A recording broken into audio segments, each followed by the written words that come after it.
السلام علیکم۔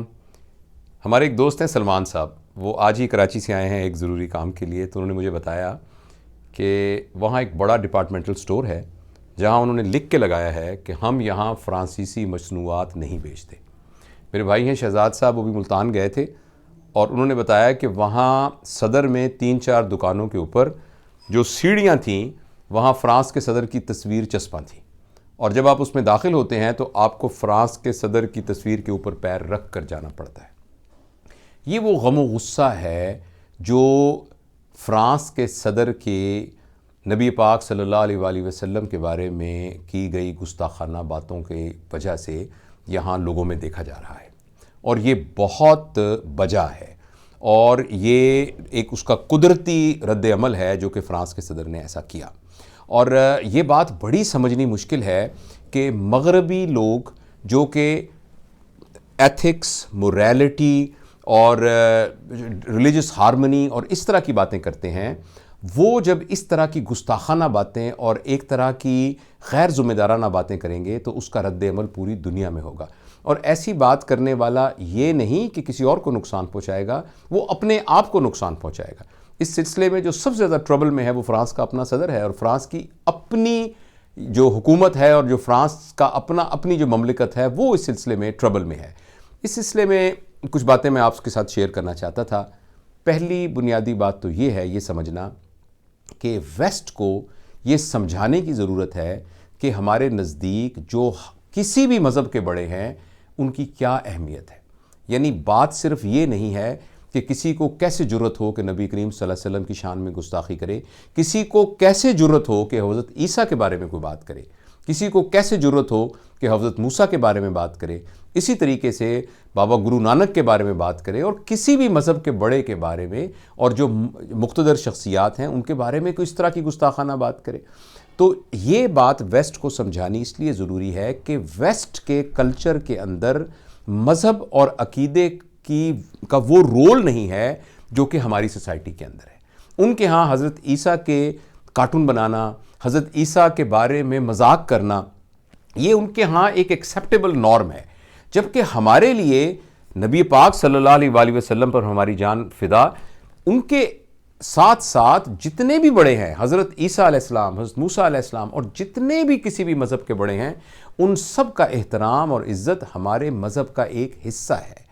یہ بات ویسٹ کو سمجھانی بہت ضروری ہے، اور ویسٹ کو یہ بتانا بہت ضروری ہے کہ جب وہ اس قسم کے غیر ذمہ دارانہ باتیں کرتے ہیں تو اس سے ہمارے سینٹیمنٹس پر کیا اثر ہوتا ہے، اور اس کے نتیجے کے اندر ایک موب سائیکالوجی کیا ڈیولپ ہوتی ہے، اور وہ کیا غم و غصہ ڈیولپ ہوتا ہے۔ دیکھیے، عام زندگی میں اگر کوئی کسی کی والدہ کو یا اس کی بہن کو یا کسی اور مقدس رشتے کے بارے میں کوئی مغلظات کرتا ہے تو اس بات پر وہ شخص اتنا آگ بگولا ہو جاتا ہے کہ وہ کسی کی جان لینے کے بھی درپے ہو جاتا ہے۔ ویسٹ کو یہ سمجھانے کی ضرورت ہے کہ ہمارے سسٹم کے اندر نبی پاک صلی اللہ علیہ وآلہ وسلم سے ہماری محبت ہماری اپنی جان سے زیادہ ہے، اپنے ماں باپ سے زیادہ ہے، اور اپنے بچوں سے زیادہ ہے۔ یہ بات ہماری جینیٹکس کے اندر ہے، یہ بات ہماری گھٹی میں پڑی ہوئی ہے، یہ بات ہمارے عقیدے کا حصہ ہے۔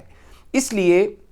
اس کو اس طریقے سے دیکھنا کہ اس بات کے اوپر مسلمانوں کا اس طرح کا رد عمل کیوں ہوا، یہ بات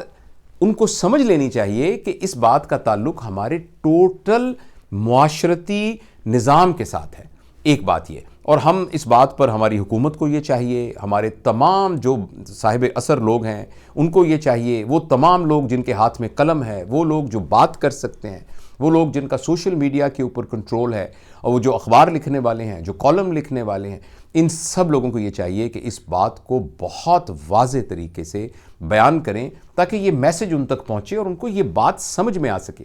جتنا نبی پاک صلی اللہ علیہ وسلم کے بارے میں توہین آمیز بات کے اوپر میں آگ بگولا ہوتا ہوں، میں اتنا ہی حضرت عیسیٰ کے بارے میں اگر کوئی بات کرے گا علیہ السلام تو میں اتنا ہی آگ بگولا ہوں گا، اس لیے کہ ہم اپنے بڑوں کی عزت کرنا یہ جانتے ہیں، اور یہ ہمارے عقیدے اور ہمارے ایمان کا حصہ ہے۔ ایک تو اس کا یہ آسپیکٹ ہے، اور دوسرا آسپیکٹ یہ ہے کہ میں سمجھتا ہوں کہ یہ جو کہا گیا کہ یہ مصنوعات نہ استعمال کریں، تو یہ بالکل صحیح کیا گیا۔ میں نے بھی اپنے گھر کے اندر اس بات پر پابندی لگا دی ہے کہ بازار سے دیکھا جائے، لیکن ساتھ ہمارے لیے ایک لمحہ فکریہ بھی ہے، اور وہ لمحہ فکریہ یہ ہے کہ ہم بحیثیت امت ایجادات میں، سائنٹیفک ریسرچ میں اور سائنٹیفک ڈیولپمنٹ کے اندر اتنے آگے کیوں نہیں ہیں کہ ہمیں غیروں کی چیزوں پر انحصار کیوں کرنا پڑ رہا ہے؟ ہمیں کیوں اس بات کی ضرورت ہے کہ ہم کھانے کی چیزیں بھی جو کہ عام ہم اپنے لوکل کنفیکشنریز میں بنا سکتے ہیں، جو ہماری اپنے دیسی طریقے سے بنا سکتے ہیں،